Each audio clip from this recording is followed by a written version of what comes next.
think we're live. I want to welcome everybody to this panel. Florida First, the calculus of when, how, and what to do in reopening during COVID-19. My name is An Ruda. I'm a labor and employment lawyer by trade with the Bartko, Zankel, Miller, Bunzel firm.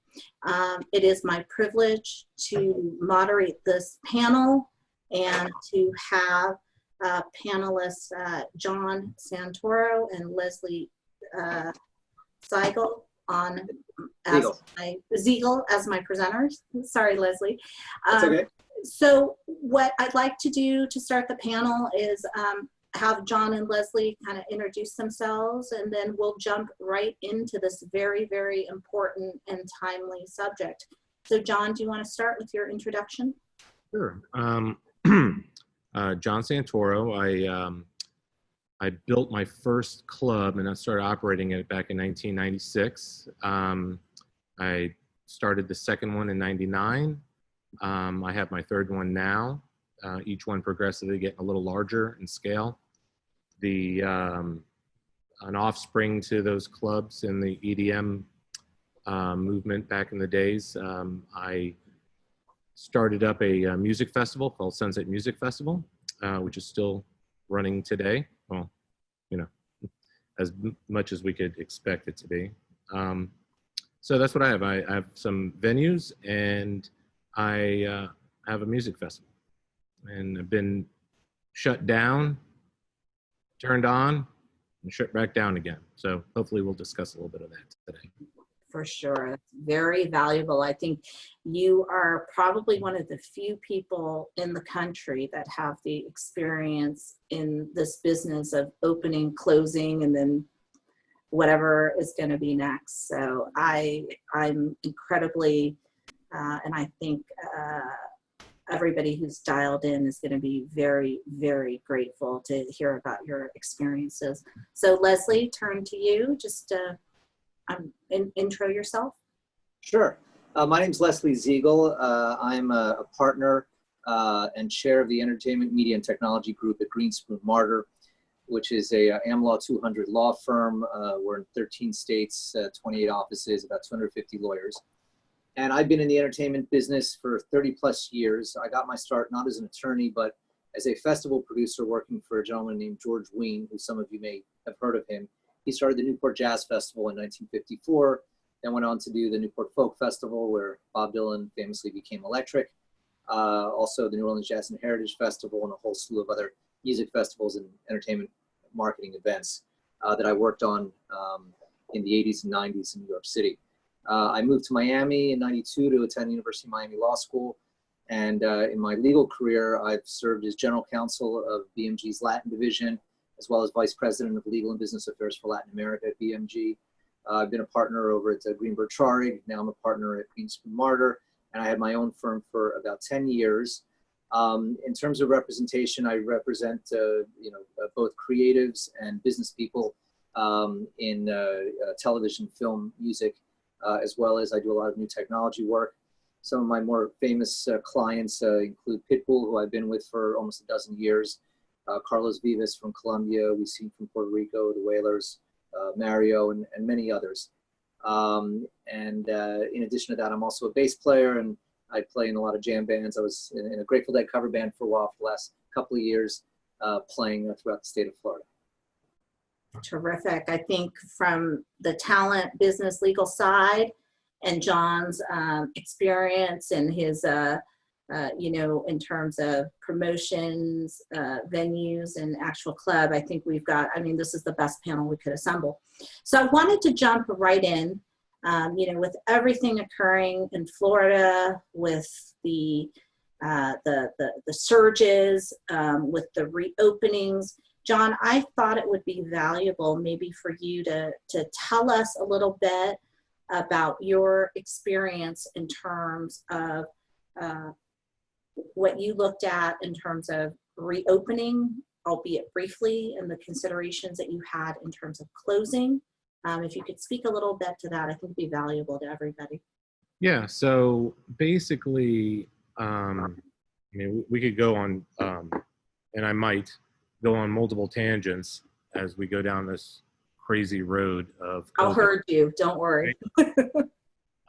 So, when we got shut down, we didn't know when we were going to go open back up. And although I didn't think about it right then, but projecting it now to people that are in similar situations, I would highly recommend doing a quick, or not a quick, but at this point, an in-depth analysis on your burn rate. You definitely want to control your expenses. You want to have those conversations with your bank, landlord, insurance company, GL insurance, for instance. You can cut your GL to a vacant GL policy, and it'll cut your premiums down dramatically. So you really need to go and make sure that you can analyze your burn rate on your business and maximize the length at which you can burn your capital by reducing those expenses. And that is a key fundamental factor that really, it's either going to blindside you and you're going to run out, or you're going to run out and think that you should have try to tweak or have those conversations earlier, because you can't get the money back. The minute you write the check out and spend it, and somebody gets it in this day and age, they're not giving it back to you. So it's incumbent upon you as a venue operator, promoter, to make sure you're self-aware of your finances. That being said, after you figure out how long you have and how long you think you need, that is when those tight decisions need to be made as far as what are the stop block expenses that you just simply cannot do without. And unfortunately, that will dictate your existence. I know it sounds tragic, and it is. This is something that's blindsided. I've been in the business since '96, and I could truly state that February of this year was probably one of the best revenue driving months of potentially my existence. I mean, we were just on a trajectory that was just home run land. Every single night that we were open, the consumer base was much more excited. We were able to bring up more talent, spend more money. So that being said, I would highly recommend looking at that, looking at your expenses. As far as when you're closing down, also, when you have, making sure those simple things are happening. The water, the toilets are flushed every single time. Their air conditioning is at least being turned on sporadically. Keeping engaged with your venue and keeping engaged with your staff is paramount at this point. Staff retention is something, this industry has really suffered.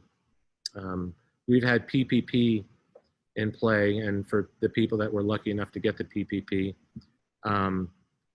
it was basically designed to help both the employee, but it was also the owners need to make money too. We're just not sitting on the sidelines. So basically, what it was meant to do, or how it was designed, was that you're able to go and keep your staff in play, keep them off of unemployment, and then the owners are then able to go and operate with no cost for labor and rent and utilities. And that was able to go and bridge that gap. So we were able to go and make that money. And for our industry, we weren't able to do that. We got the PPP cash. We spent it with our employees, but the owners and the operators couldn't tap that second side of it, which would be operating at low expense, operating in a way that you don't have payroll or a very reduced amount of payroll, and you're able to augment into, or you're able to go and pay against those expenses. And we just got shut down. So the model for PPP wasn't created, or we only got one half of that benefit from the PPP. So Because you didn't have the revenue side coming in with the reduced expense to kind of offset. correct. And, you know, so that being said, what we did was when we were shutting down, we needed to immediately try to figure out when we're going to open back up. We had, our calendar was filled. So we had to, and you had the 8 artists on the other side, they had no idea. So, you know, postpone or cancel. Do we postpone a show? Do we cancel a show? If we postpone it, what do we postpone it to? Those type of things really came into play as far as ticket refunds. We would refund everybody. But if it's postponed, how do you manage that? How do you manage that piece? So now we've been down since March. We opened back up again, and I'll get into that a little bit later on. Sure. And then, so managing your calendar going into it, managing your expenses going into the shutdown, and managing your staff retention are the big pillars to really try to stabilize. So you're self-aware of what your future is going to be looking like. Right. So Leslie, I'd love to hear from you in terms of, you know, the legal issues and the business advice, generically speaking, that you've given to your clients in terms of the, you know, the reopening and the closures in the business. I think John's experience as a particular operator is very valuable. I'd love to hear from you as to how it's been going. Sure. Well, first thing, I want to echo what John said. I think that, you know, I've, you know, been through a few downturns, including 2008 when I was running my own practice, you know, and faced a lot of similar challenges that others are facing right now with an economic downturn where, you know, revenues went down very, very significantly. I think that, you know, some of the things I've been doing, to echo what John was saying, I've gone through the insurance portfolios of some of my clients to really look at, you know, what the insurance was. Obviously, a lot of stuff related to touring. I was able to cut a lot of that because since there's no touring, you know, if you're not touring, you know, domestically or foreign, you know, you don't need any insurance for those sorts of things. So, you know, you got to look at your expenses. And as a general business proposition, you always want to be managing your expenses and your burn rate to make sure that, you know, you're ready for a rainy day, such as what we have right now. So, you know, certainly echo that, and I just think it's good business practice as far as that goes. As far as other things, you know, it's been somewhat all over the map, and it really depends client by client and sector by sector. Obviously, touring clients have been in a situation where, you know, in some cases, it's been, you know, 90% of income has gone away as a result of what's happened to touring.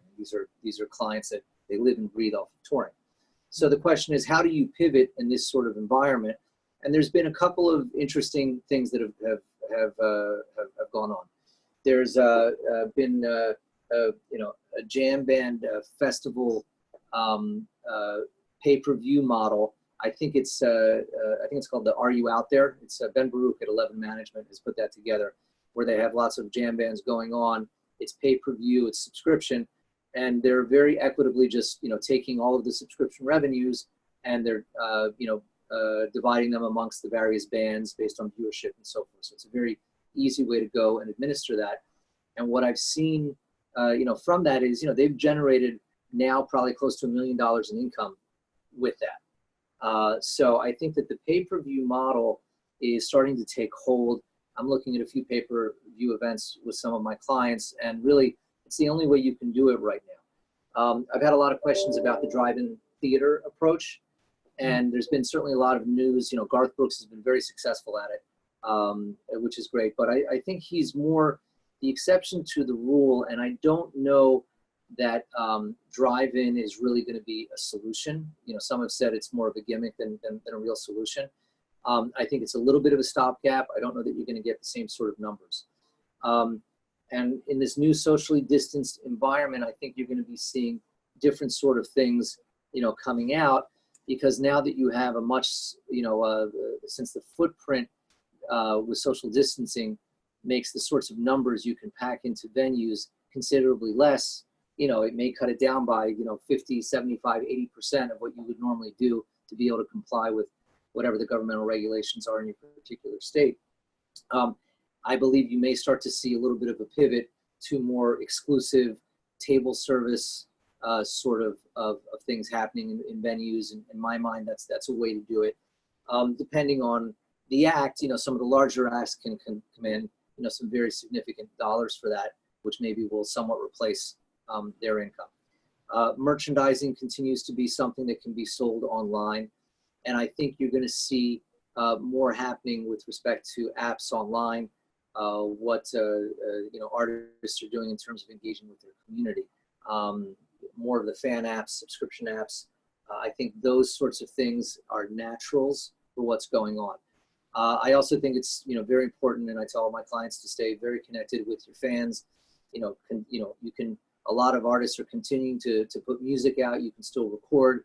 And you know, these days recording, you don't necessarily need a large studio to do it. There's a lot of fixes for doing that. So I think that everybody has to think about how they can pivot, how can they make adjustments.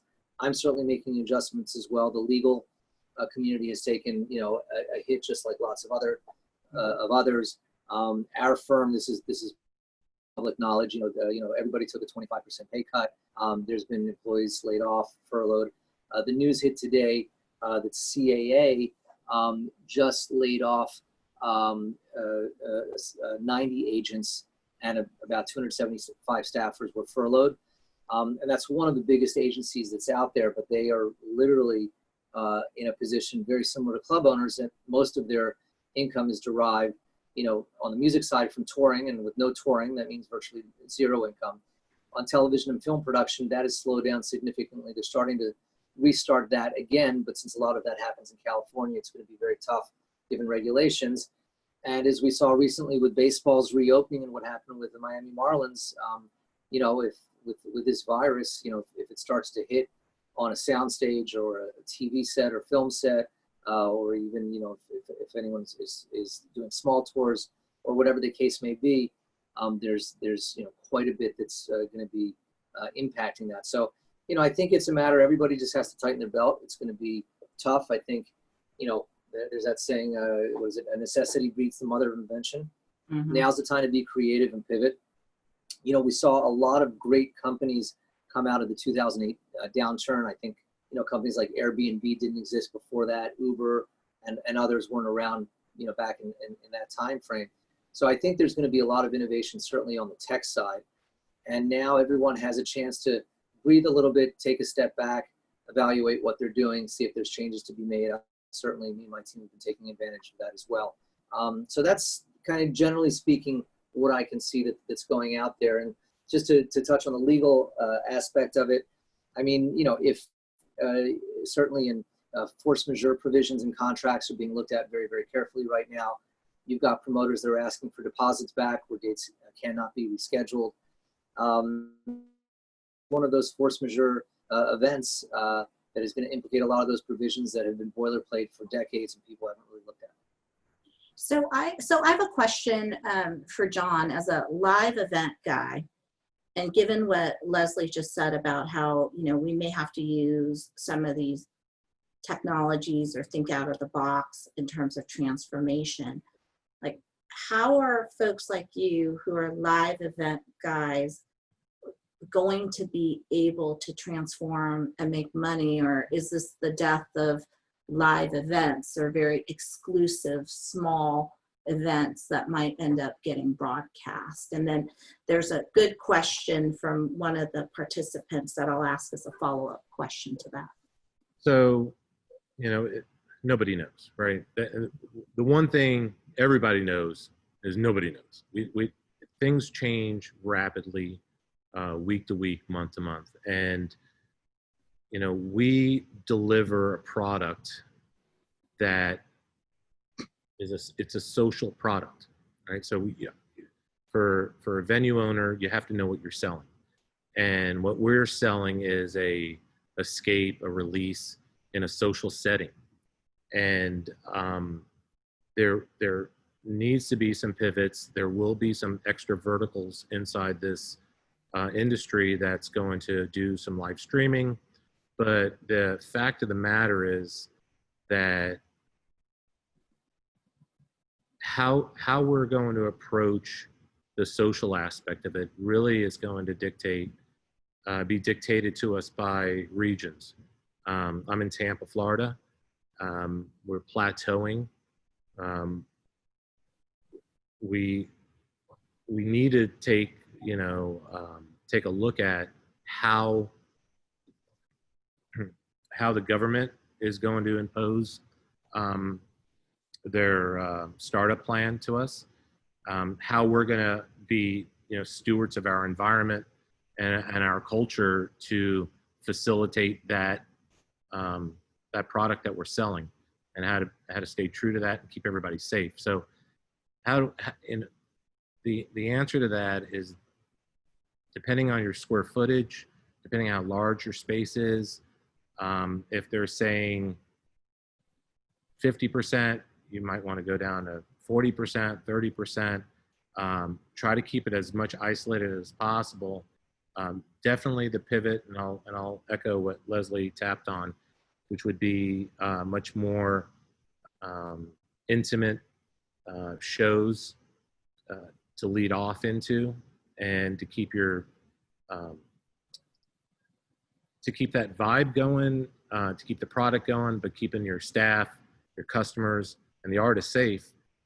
You definitely need to make sure that you're putting your plan together with your social distancing, your CDC, your FDA guidelines, and just kind of really ramp all that up.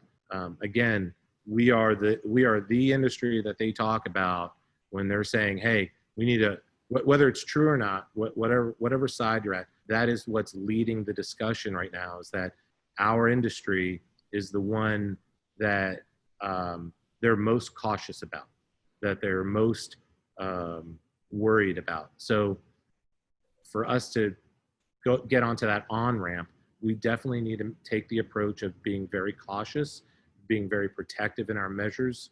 And you don't know those answers until you open up. And I'll get to that a little further on this discussion, because I was able to do that. We were open for 4 nights. But the plan in place and keeping everybody distant, but in a social product is a hard task to take on. And the best advice I could give is, when the government allows us to open back up again, we have to be the gold standard of, or else you're just going to rinse and repeat. You're going to get shut back down again. The whole industry in that region will get shut back down again. So you need to take it much more cautious than whatever the government regulations are. And also have a strong discussion with the staff and potentially the customers. When I showed up on my first night, I could not believe how many people came up and thanked me, because they just wanted the release. They wanted that product.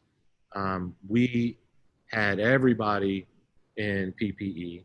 We went over and above what the guidelines were. We had restrictions on in the restroom area, just not thinking about it, just those are close quarters in there. So the best practices and the operations is a fluid template. There's nothing that somebody's going to hand you this book and say, this is the gold standard, and just read off of this and you'll be fine. It's not that. You have to be much more engaged in the conversations with what is being said online, what the doctors are saying, and then also really the touch points are your staff, your customer base, your production, and your artists. And that is just something that you would have to use a common sense approach to be able to facilitate the product that I sell. I sell a social escape. And it's in dire need right now, you know? So we sell that in a as safe as can be environment. So we need to be those pillars of our industry, that when we do open up, we have to be better than, I want to reiterate this. We want to be better than the expectation of the government, and slow and steady is the game plan. The pivot definitely would be for us in our environment right now is to get those artists that are comfortable in a more intimate environment. There might be a product out there that really you wouldn't be able to get before. You wouldn't be able to get a 400, 500 intimate setting in, ours is a 15 to 1700 cap room. So in a 1500 cap room, having a 500 cap experience with an artist that in normal circumstances we couldn't do, there might be some true value there on both the consumer side and the artist promotion side of it. So Leslie, in terms of what John just said, and this can be for either of you, there's an interesting question that one of our participants asked, sent in, which is, there seems to be this kind of balance or tension between, okay, we may have smaller events, they may end up being more exclusive. If you have a very high demand, for example, for some of the artists that you represent, is a lottery system for tickets a good approach? And then secondly, if we have to increase the price of tickets, because ultimately we're all running a business here, right? Everybody has to pay their bills, and the venue and the artists need to collect revenue to pay staff, and the whole chain of business operations. How do we then still be able to ensure that the music is available to a wide audience as well? So this was, I thought, a very good participation. No, I think that's a good question. Let me start with the end first, because the last supposition that, the music being available to a large audience, the reality is, given social distancing restrictions, it's not going to be available to a large audience. I think that, there was a podcast that Mark Geiger, who recently left William Morris, who's a very seasoned music industry veteran and was involved in the founding of, I believe, Lollapalooza and some other festivals, said he thinks that there's not going to be festivals and large-scale concerts until 2022. I am unfortunately starting to agree with him, but that means that this sort of, and I go to a lot of festivals, and I love going to festivals as a fan and also as someone in the business. So I just don't think that there's going to be a lot of large-scale events anytime soon. It could be a year and a half before we start to see that. So that's one thing as far as how to ensure, as many people seeing shows. The answer is it's going to be very difficult, simply because we can't fit as many people in as we used to. So that's kind of one piece of it. The second piece of it I view as somewhat of a two-part question, because you're asking, well, how do you determine who gets into these shows and so forth? And a part of it, just if you just take a 30,000-foot economic analysis standpoint, it's really an issue of demand and supply. There is definitely demand for a lot of artists and for music to be out there. The supply is definitely limited, which means demand is going to be increasing, which means, anybody who studied economics is that you can charge higher prices. I'm not saying this from the standpoint of being overly capitalistic or that this is kind of, a Machiavellian approach to it, but I think it's just a very, a real business reality that we have to look at, whether it's a venue like one of John's venues, if he can only admit 30% of the number of people before, he can't afford to pay the bands what they're used to getting with, 3 times as many customers if he doesn't raise ticket prices or find some other way to supplement that, or the bands are going to have to take less money. So there's a lot of pushback and back and forth that's going on in the industry between both the talent and the venue/promoter side of things. So when you look at, is there going to be more intimate settings? And let's say you do table service and charge a much higher premium, those sorts of things, that naturally is going to limit the number of people that will go and attend those events because A, it's going to be expensive ticketing. B, a lot of people are really hurting economically right now. And even people who prior to COVID might have been able to afford that sort of bottle service, they're just not going to be able to right now because their businesses are greatly affected.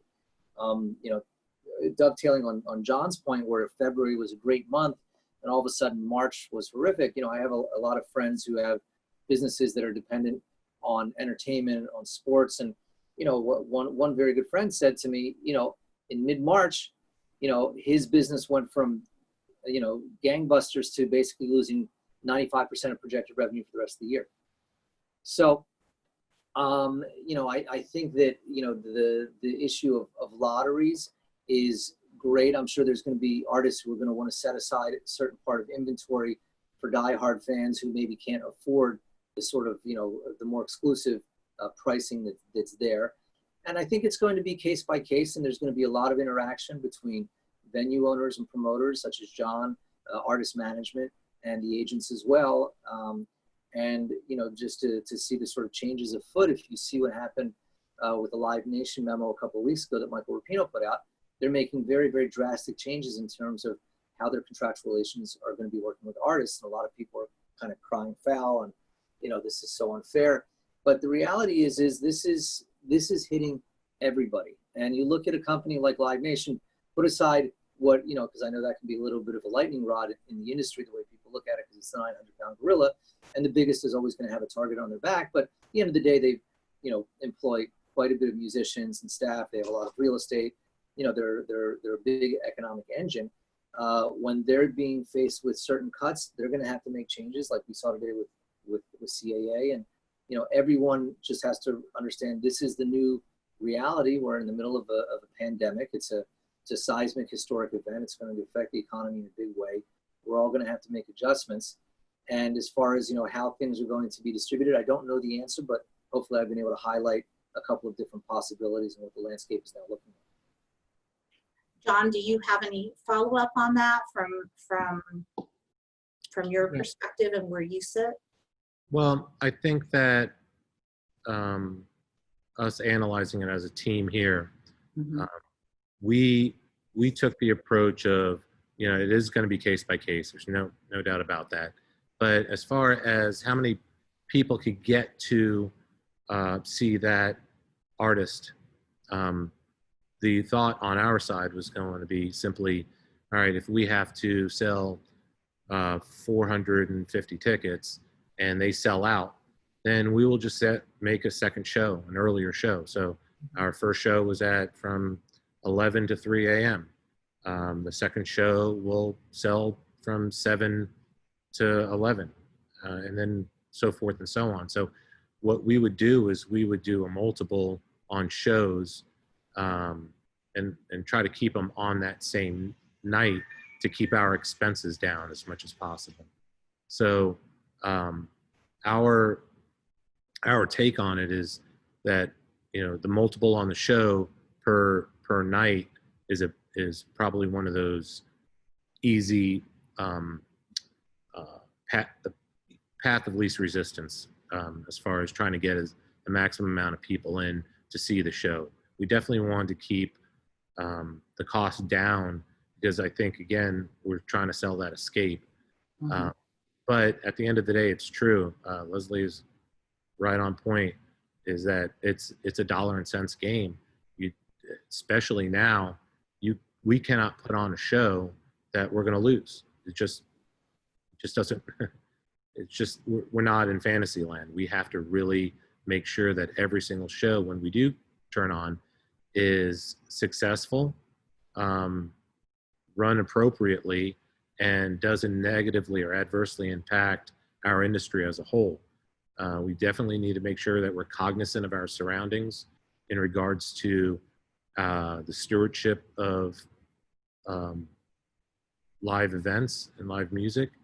And we got to really, do a big self-check on that. So to answer the question, long ways around, I would assume that a lot of venues would be doing multiple shows to get up. So if we would normally do 1,500 people, and it's a show that 1,500 people would want to be at, we might technically have 3 shows in one night, rinse and repeat. Come in here and have the electrostatic cleaning, and clean everything down and make sure it's the venue's ready for the next shoot. But I think that's the quickest fix for that. So one thing that you said, you both kind of touched upon that I found very interesting when we had our pre-call, related to a sense of responsibility, and you touched upon this, John, to reopen and to provide the escape in a responsible manner. Right. And is that because we think that if you don't step up and create a gold standard, that others who are not as responsible may fill the space? Like, what's happening now, with the shutdown? Do we still think people are getting together? And, so I found your comment to be very interesting and insightful on that. Yeah, this is something that it's my number one thing. It's the key crux of the discussion for venues, small to large to festivals, to the whole gamut, that nobody's really touching on, and that's the reason for the discussion when before the summit. And basically what it is that it's naive to think that someone in their 20s stopped partying because of COVID. It's simply naive to think that everybody just simply is following the rules. Everybody's simply staying home and isolating, wearing masks when they're going out. It's not the reality, in any of the cities. And I think that, that with the whole media piece of, hey, you're in your 20s, you might not be sick, but you're going to get grandma and grandpa sick, or you're going to bring it home and so forth. The number one thing, in your 20s, if you want to go out, the first thing you're hearing is, I'm not going to get sick. I'm not going to be, which is not the case. And I'm not going to get into the whole, I'm not a doctor, and I don't even play one on TV. So I'm not going to get into that. But what I am really wanting to project right now is that don't fall into a fallacy that just because the venues aren't open, that the parties have stopped. And the point that I like to make is that where would you want those parties to play out? Do you want them to be in neighborhoods and in warehouses and in, block parties? Do you want them there where there's zero social distancing, zero control over the environment, zero security, zero masks? If you do wear masks, are you going to feel like, you're the fish out of water because nobody else is wearing it? It's that whole dynamic in play. And I think that venues,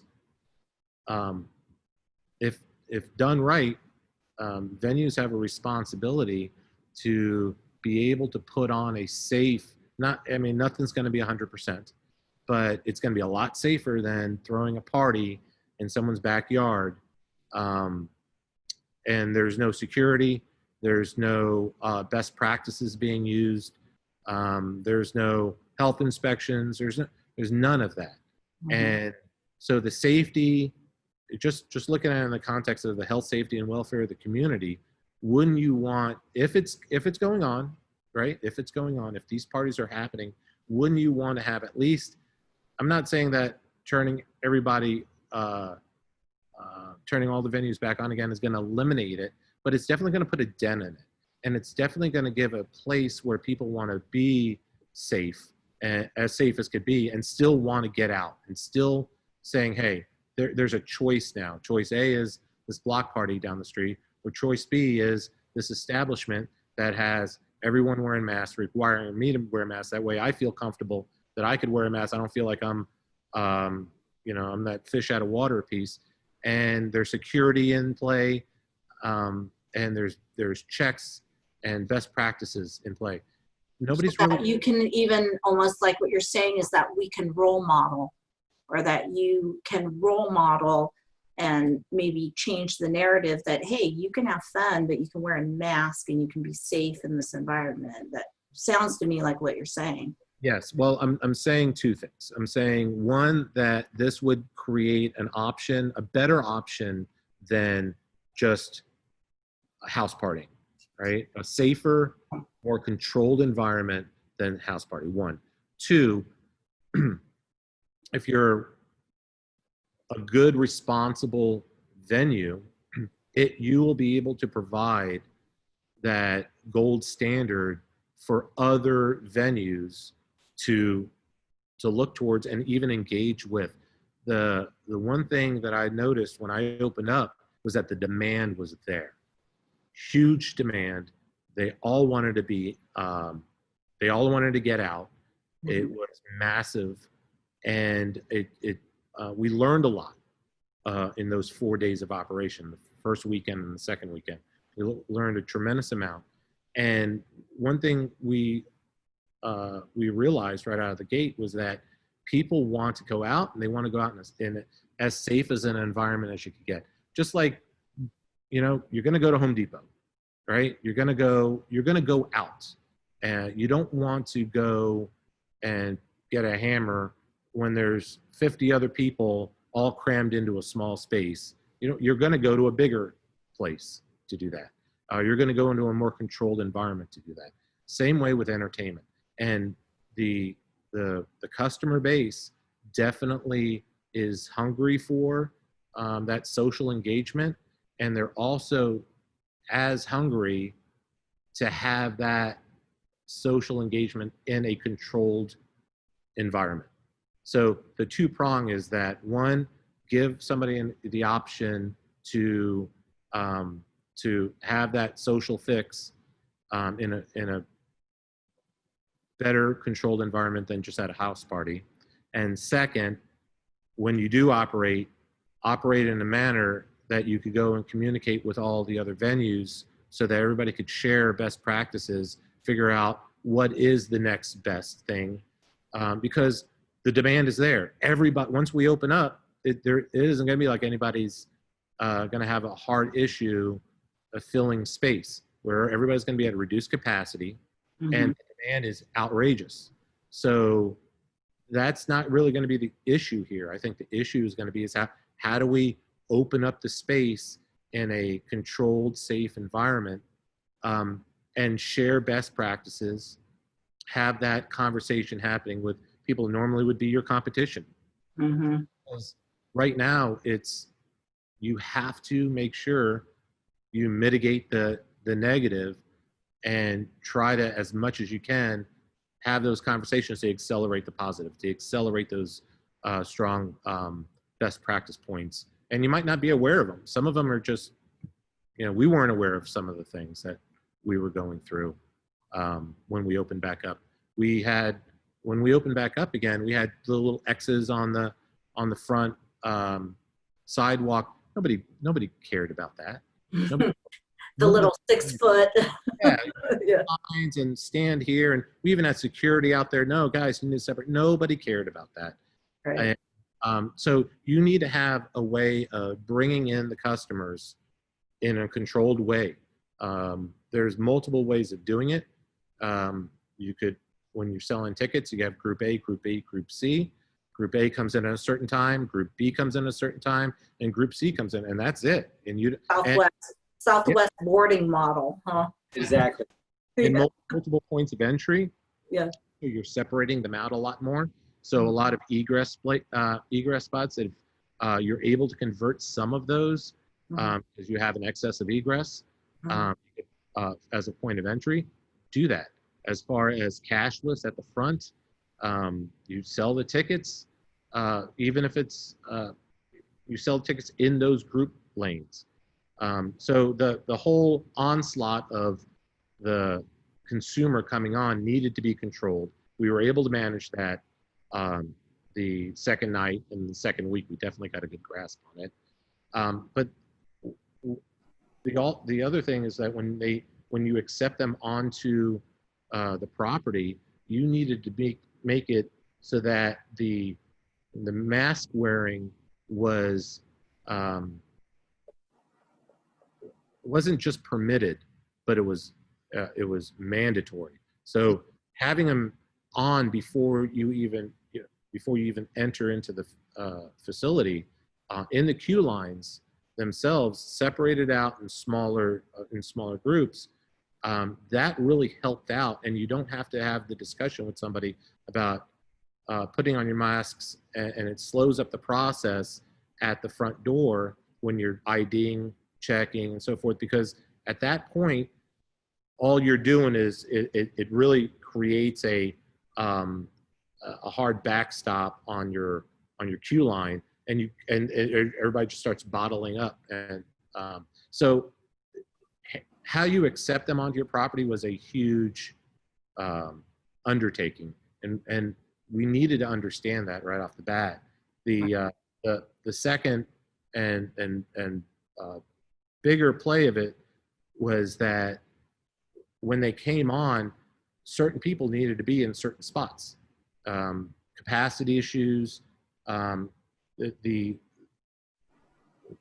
staff training and the customer awareness were paramount, because we noticed that although we might have went through the SOPs, the standard operating procedures with the staff, these are new tasks that we're asking our staff to do.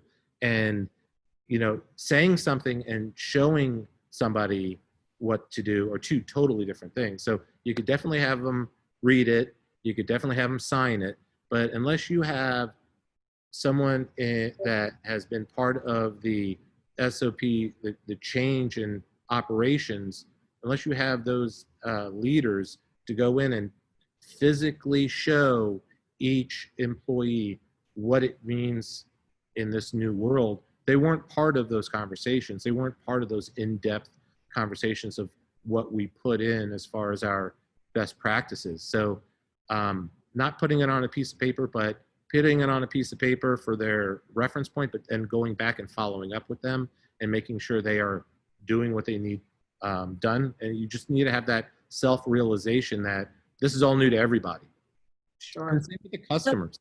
So I think that's all very valuable, but I want to ask Leslie as well, for your artists, for those who are touring, how are you folks handling keeping the artists safe and then keeping the key staff employed and engaged? I think that is interesting, especially given kind of the financial challenges that we all have right now. At some point, as an employment lawyer, to me, it's from a business perspective, it's important not to let those key valuable employees dissipate because, for lack of work. Right. Well, so let me answer that in a couple of different ways. And just first, I want to kind of echo what John said in terms of, you know, both positivity and the importance of speaking with your competitors. Mhm. So we are all in this together. You know, we are all in the live music business. We are, you know, big fans. We're all personally fans of the music and fans of the experience, and consumers as well as business people who help in the operational side of these things. And I think, you know, as hard as it is, I think everybody does need to try to keep a level of positivity and engagement. You know, at the end of the day, we're, you know, hopefully all healthy and, you know, and trying to be vibrant. A good friend of mine runs massive music cruises, and his business has come to a grinding halt. And he had a great Facebook post. He was stranded out in LA, but he was at his brother and sisters-in-law's, and he was talking about the fact how they had, his two nieces are 4 and 6. They have no idea what COVID is. They don't know anything about the political dysfunction in this country. All they want to do is, you know, is giggle and have fun and snuggle and wake up and play and what's next, Uncle Jason, right? So it was a very telling thing when I read that yesterday, because he said it's been a lifesaver for him, because even though his business has effectively imploded and he has to figure out how to pivot, he's, you know, realized what's important in life. And I think all of us have to take a step back and realize, whether it's the pandemic or other things, we're all going to run into critical junctures for the amount of time that we're on this planet. And I think you can choose to either get absorbed by the outside elements that you can't control, or try to, you know, to stay positive and appreciate what there is to appreciate. And there's still a lot of great things that are out there, even though we may not, you know, have the sort of capital that we're used to, or you know, may have some economic challenges. We're all going through that. And as I said, I went through 2008 as a business owner, so I've been there before, and hopefully learned a little bit, you know, from there about, you know, saving for a rainy day. As far as staff, you know, I've worked very, very hard to maintain all of my, you know, staff that is working for me. I fought very hard to do that and to keep them engaged. We do regular Zoom meetings. You know, we try to be engaged.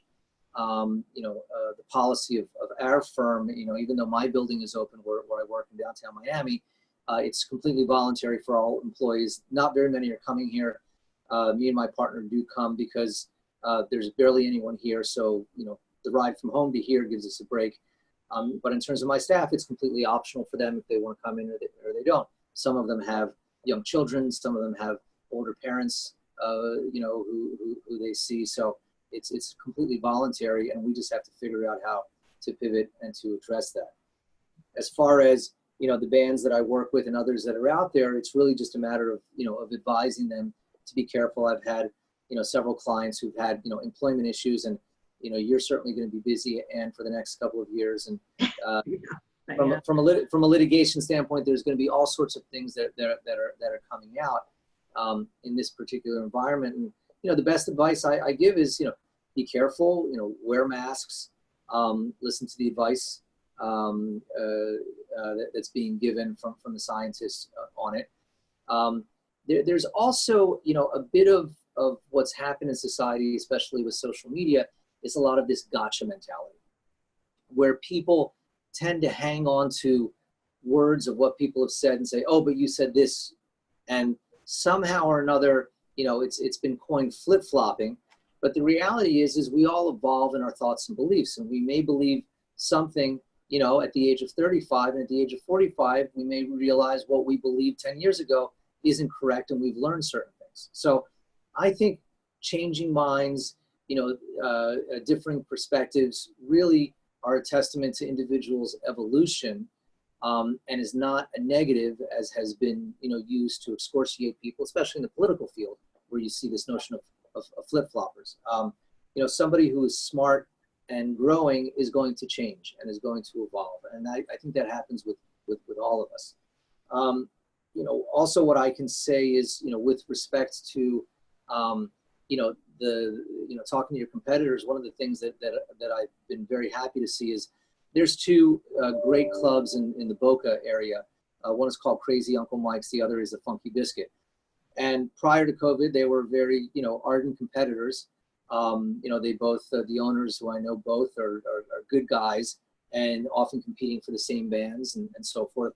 But lately they've been doing Facebook and Instagram posts where the two of them are conversing and talking about what they're doing, you know, their takeout menus, those sorts of things, because they have food service. And it's been great to see that sort of camaraderie that they have amongst themselves to try to continue to serve their communities and stay open and keep their employees, you know, engaged as well. As we think about, you know, the state that we're in, you know, whether it's bands and looking at figuring out how to do pay-per-view models, you know, I've seen a lot of bands that are doing kind of celebrity music lessons, where you see, you know, musicians from bands that you're fans of, and I'm a bass player, and, you know, I do online lessons, you know, I take online lessons as well. You know, it's great to be able to see some of the people that I really respect, that I can go and take a lesson from them for 75 or $100 bucks. That's Right. another great way for the musicians to earn additional income is to do that. So I think all of us have to stay positive. I think we have to stay open to doing new and different things. I think we all have to be careful. You know, at the same time, there's a lot of difficult business decisions that have been made. There was a very touching and emotional post that Zach Brown put out. You know, Zach Brown is someone who lived off of touring, and he had a whole infrastructure and a lot of people that depended on him. He made a very, very difficult choice early on in March, when all of a sudden touring imploded, and he had to, you know, lay off and furlough a lot of his staff, because he simply had no income to pay them. And, you know, though he makes decent money, he's not in a situation like Apple that's sitting on billions of dollars in cash and keep all the employees at Apple, the Apple stores, employed and weather this storm. There's very few that have that sort of financial wherewithal. So we all have to make tough decisions, and you know, all have to try to do the best that we can and support our neighbors and friends and our community. Well, I think that's very positive. So we're about at the end. So I want to thank you both for your participation. You know, just take 30 seconds and just, you know, anything concluding. Start with John, and then to Leslie. If we're here, if we see each other in a year, where do you think we'll be? And any final words? 30 seconds from John, 30 seconds from Leslie. In a year from now, I think that, and I'm hopeful that this is a bad memory. We took it on the chin, but we were able to be better for it. And, you know, what I have to say to my fellow venue owners that are going through some very difficult times right now is that, you know, stay as focused as you possibly can, stay engaged with your key staff members, and you'll find that path. Just know that there's no shortcuts with this. That's what's gonna put that nail in that coffin, is the shortcuts. You need to do it right, and you need to do it right for your customers, for your staff, and for your artists. Terrific. Thank you. Leslie, any last minute, 30-second comments on? Sure. You know, what I would say to venue owners and bands and people that are in the touring business, stay creative, be ready to pivot, try additional things. You know, Tony Robbins, for instance, you know, lives on doing things in arenas for 4 days in a row. He recently did the very first online unlimited Unleash the Power Within, where he usually sells 15,000 tickets. He created a studio online with the biggest Zoom event, and he had 24,000 tickets sold globally for that event. And he's continuing to do that because he was able to pivot and see the opportunity. The opportunities are there. They may not be right under our noses, but we just have to be creative, see what's out there, be ready to pivot, and try different things, and know that you may have to try 5 or 6 things before you find the 6th or 7th thing that works. And don't be discouraged. Okay, well, I want to thank you both for your time. This was very valuable, and everybody out there, stay safe. And with that, I think we'll close this panel. Thanks very much, Ann. Thank you, John. Take care.